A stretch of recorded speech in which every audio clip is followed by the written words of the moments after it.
तुमच्या उपस्थितीत दुसरी सुनावणी पार पडली.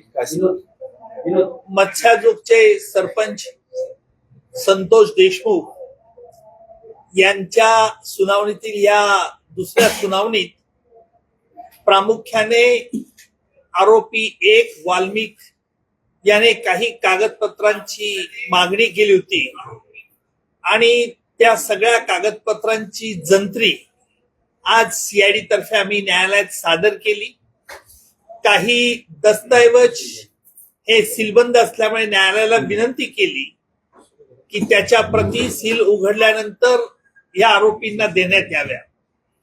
दुसरा महत्वाचा मुद्दा म्हणजे आरोपी वाल्मिक याने या खटल्यातून मला निर्दोष मुक्त करावे, कारण माझ्या विरुद्ध कोणताही प्राथमिक पुरावा नाही अशा तऱ्हेचा न्यायालयात अर्ज केलेला आहे. या अर्जाच्यावरती न्यायालयाने सीआयडीचं म्हणणं मागितलेलं आहे.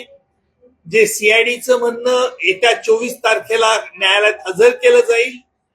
त्यानंतर त्याच्यावरती सुनावणी होईल. अर्थात वाल्मिक तर्फे युक्तिवाद, नंतर सरकारतर्फे आम्ही युक्तिवाद करू. तिसरी महत्वाची बाब म्हणजे आज न्यायालयामध्ये जे कागदपत्र आम्ही हजर केले त्यातला प्रत्यक्ष संतोष देशमुख यांना मारहाणीचा व्हिडिओ जो सीआयडीच्या मते तपासाअंती असं दिसून आलं होतं की हा व्हिडिओ आरोपींनीच काढलेला होता आणि तो सीलबंद परिस्थितीत फोरेन्सिक लॅबोरेटरीकडे पाठवण्यात आला होता.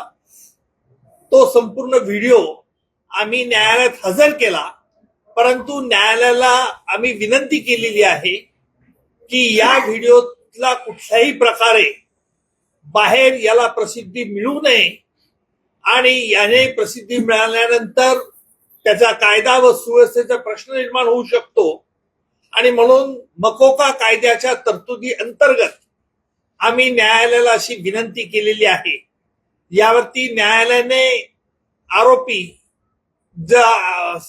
सगळ्या आरोपींचं म्हणणं त्यांनी मागितलेलं आहे आणि त्यांचं म्हणणं ते 24 तारखेला दिलं जाईल. त्याच्यानंतर या संदर्भात देखील सुनावणी होईल. चौथा मुद्दा आजच्या सुनावणीमध्ये आरोपी वाल्मिक याची चल आणि अचल जी स्थावर मिळकत आहे ही जप्त करण्यात यावी असा न्यायालयात आम्ही अर्ज दिलेला आहे. त्या अर्जावरती अद्यापही वाल्मिक तर्फे खुलासा दाखल करण्यात आलेला नाही.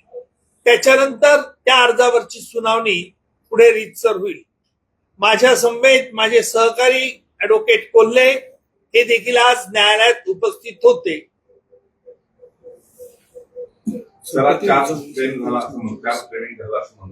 नाही, अजून कोर्टावरती आता हे आरोपीने मध्ये अर्ज केल्यामुळे त्या अर्जाची सुनावणी होईल. नंतर सरकारतर्फे आम्ही कोर्टात न्यायालयात एक ड्राफ्ट चार्ज देऊ आणि त्याच्यानंतर चार्ज कोर्ट तो फ्रेम करावी की नाही याच्यावरती युक्तिवाद ऐकल्यानंतर न्यायालय त्याच्यावरती निर्णय घेईल. वाल्मिकने काय नेमका अर्ज केलेला आहे या केसमध्ये?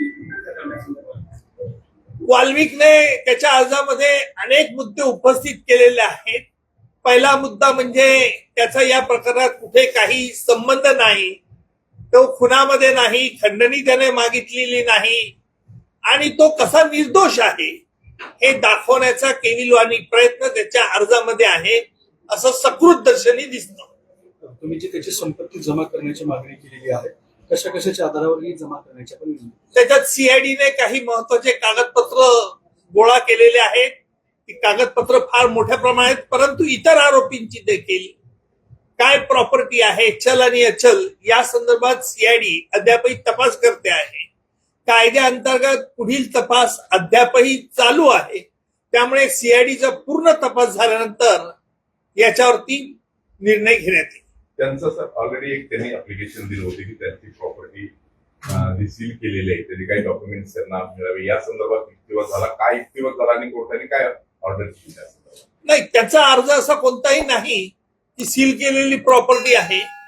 जी आम्ही मकोका कायद्याखाली त्याची प्रॉपर्टी जप्त करण्याचा अर्ज दिला असल्याने यापूर्वी जो सीआयडीने अर्ज दिलेला होता की ते फरार आहे, वाल्मिक फरार आहे होता आणि म्हणून त्याचा प्रॉपर्टी जप्त करण्या असा जो अर्ज होता त्या अर्जावरची सुनावणी, कारण वाल्मिकला नंतर अटक करण्यात आल्यानंतर ती सुनावणी फ्रुटलेस होते आणि म्हणून नवीन सीआयडी तर्फे अर्ज देण्यात आला की मकोका खाली याची प्रॉपर्टी जप्त करण्यात यावी. धन्यवाद. 26/11 आरोपी धन्यवाद. दिल्ली पोलिसांनी धन्यवाद. आज संतोष देशमुखचा आपण व्हिडिओ दिलाय आरोपींना तिकडे, तर तो जो मेन पुरावा आहे तो पुरावा कशा पद्धतीने कोर्टासमोर आल्यानंतर काय होऊ शकतो? नाही, असं आहे की यापुढे या संदर्भात मला भाकीत आज करता येणार नाही. याच्या संदर्भात पुरावे नोंदवले जातील आणि मग त्या संदर्भातली चौकशी होईल. व्हिडिओ किती परिणामकारक ठरू शकतो ह्या केसमध्ये? पुरावा म्हणून तो व्हिडिओ किती परिणामकारक ठरू शकतो? No comments. चला, कुठलेही प्रश्न इतर या केस व्यतिरिक्त मला विचारायचे नाही. ओके. छोटासा प्रश्न आहे. आरोपींना व्हीआयपी ट्रीटमेंट दिली जाते, असा जेलमध्ये आरोप केला जातो की आरोपींना जेलमध्ये व्हीआयपी ट्रीटमेंट दिली जाते, अशा पद्धतीने देखील आरोप प्रत्यारोप केला जातो. सीआयडी बघेल, सीआयडी कडे चौकशीचा भाग आहे, सीआयडी तपास करेल, सरकारचं लक्ष आहे. एक आरोपी धनंजय देशमुख यांनी लातूरला आज ठेवण्यात आलेला आहे, त्या संदर्भात पण तिथं चर्चा झाली. एक आरोपी लातूरच्या जेलमध्ये ठेवण्यात आलेला आहे, तो सुद्धा विषय. यातला एक आरोपी लातूरच्या तुरुंगात आहे. त्या आरोपीने सुरुवातीला अर्ज असा केला होता की मला लातूरच्या तुरुंगात ठेवावं, परंतु असं दिसतंय की त्याला एकटं असल्यामुळे आता तिथे करमत नाहीये, म्हणून त्याने इच्छा व्यक्त केलेली आहे की मला या न्यायालयात शिफ्ट करण्यात यावं. त्याला कोल्हे साहेब त्याच्यावरती खुलासा 24 तारखेला देतील. तर देशमुख कुटुंबियांनी आज आपली भेट घेतली, काय चर्चा झाली? मागच्या वेळेस पण भेट झाली. अशा भेटीमधल्या गोष्टी बाहेर सांगता येत नाही हे आपल्याला कल्पना आहे. सर, हा प्रश्न यासाठी आम्ही वारंवार आपल्याला विचारतो आहोत की आपण हा मुंबईचा खटला या ठिकाणी लढलेला आहे. आपण पण राणाचा अनेक वेळा या सगळ्या प्रकरणामध्ये उल्लेख केलेला आहे आणि त्याला भारतात आणलं जात आहे. त्यामुळे आम्ही आपल्याला हे विचारतोय. चांगली गोष्ट आहे, भारताचं मोठं यश आहे. धन्यवाद. न्यायालयीन लढाई कशी असणार आहे, सर? या प्रकरणामध्ये खूप न्यायालयीन लढाई कशी असणार आहे? तुमचा न्यायासाठीचा तुमचा मोठा वाटा होता, त्यामुळे सगळ्यांना तुमच्याकडून अपेक्षा आहे की तुम्ही या प्रकरणात काहीतरी बोलावं. बरोबर आहे. 26/11 असं आहे की आपल्याला कल्पना आहे सर्व काय चाललंय. बघू, पुढची न्यायालयीन प्रक्रिया काय असणार आहे, सर? राणा कायद्याचं संदर्भात पुस्तक उघडा आणि अभ्यास करा. शेवटचा एक प्रश्न. लक्षात घ्या, तुम्ही प्रसार माध्यमांच्याशी मी आज डील करत नाहीये. प्रसार माध्यमांची तुम्ही माझ्यात आणि राजकीय नेत्यामधला फरक ओळखा. राजकीय नेते तुम्हाला नाखुश करणार नाही, सडेतोड उत्तर देणार नाही. मी सडेतोड उत्तर तुम्हाला देऊ शकतो. तुम्ही हे जरी लाईव्ह दाखवलं टाकलं तरी हरकत नाही. ऐका ना, आम्हाला नाखुश केलं तरी चालेल, पण जनतेला तुम्ही नाखुश करू नका म्हणून सांगेन. सर, एखादा असा जो आरोपी परदेशातून भारतामध्ये आणला जातो त्याच्या पुढच्या प्रक्रिया, न्यायिक प्रक्रिया काय असतात सर? कोणत्या याच्या खाली आणला जातो तो? राणाला जसं आणलं गेलं, लक्षात घ्या, ही कायदेशीर प्रक्रिया ही फार महत्वपूर्ण असते. त्याच्यात अनेक स्टेजेस असतात, स्टेप्स असतात. आज आपल्या समोर आरोप काय ठेवले जातात, काय नाही हे बघणं महत्वाचं ठरेल. त्याच्यामुळे मी त्याच्यावरती नंतर कॉमेंट करू शकतो. आता भैया मैंने बोला मराठी में बोला, भाई हिंदी में बात कर, आप समझ लो. देखिए आप, मुझे पता है कई बार ऐसा होता है, कई लोगों को कैमरा चलता है तो उनको दिक्कत आती है. मैं तो आउटस्पोकन हूँ भाई. सर, क्या बोलना है आपने? हमने कोई बोल रहा हूँ ना, यही आपको क्या बोलना है. बरं, संतोष देशमुख हत्या प्रकरण जो हुआ था उसकी दूसरी सुनवाई आज आपकी प्रेजेंटे में हुई, क्या हुआ हिंदी में बताइए. बीड़ के मच्छादोप के सरपंच संतोष देशमुख, इनकी सुनावनी आज यहाँ बीड़ के न्यायालय में हुई. उसमें दो बड़े इंपॉर्टेंट इशू आज हुए. जो इस केस में जो आरोपी नंबर 1 है, जो वाल्मीक है, उस वाल्मीक ने कोर्ट में एक अर्ज दाखिल किया और उसमें कहा है उसने कि उसका इस गुनाह से कोई संबंध नहीं और वो निर्दोष है, इसलिए उसको इस केस में से डिस्चार्ज किया जाए. ये पहला बात उसने कहा. दूसरी बात, बाकी के आरोपी ने कुछ जो डॉक्यूमेंट्स मांगे थे सीआईडी की तरफ से, उस डॉक्यूमेंट्स के लिए हमने हमारा पूरा से जो है कोर्ट में बता दिया है. तीसरी अहम बात है कि ये जब वाकया हुआ, जब सरपंच संतोष देशमुख को बुरी तरह से मार रहे थे, उस तरह से जो आरोपी के पास से वीडियो था, उस वीडियो को उन्होंने मांग की थी।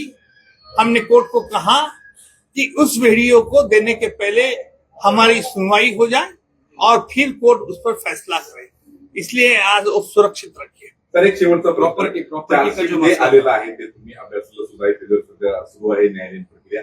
पूर्ण चार्जशीट आहे का तपासावर तुम्ही कसं बघता या तपासाकडे?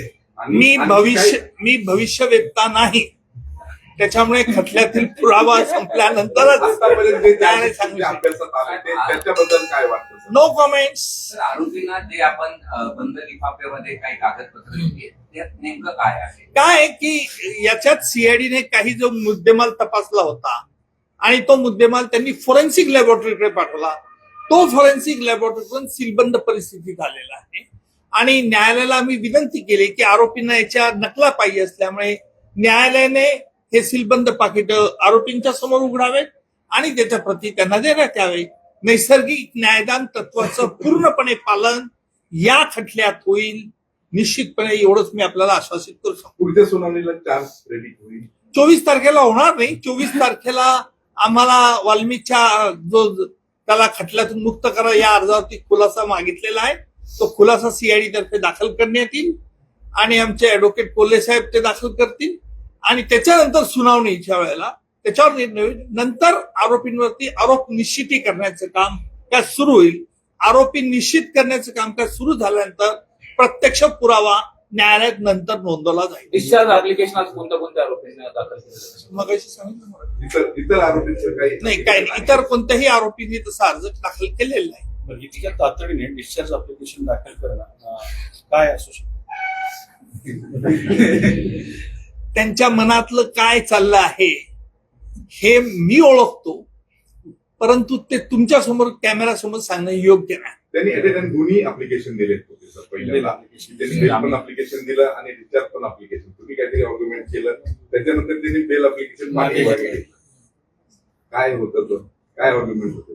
काय असतं, शिवाजी महाराजांनी गनिमी कावा अनेक वेळा सांगितलेलं आहे. त्यातलं एक वापरलं मी. एवढं समजा. गनिमी कावा जसं बाहेर माहिती आहे तसं तुमचा एक कावा माझा कावा नसतो. मी युक्ती सांगतो. काय होती? चला जाऊ.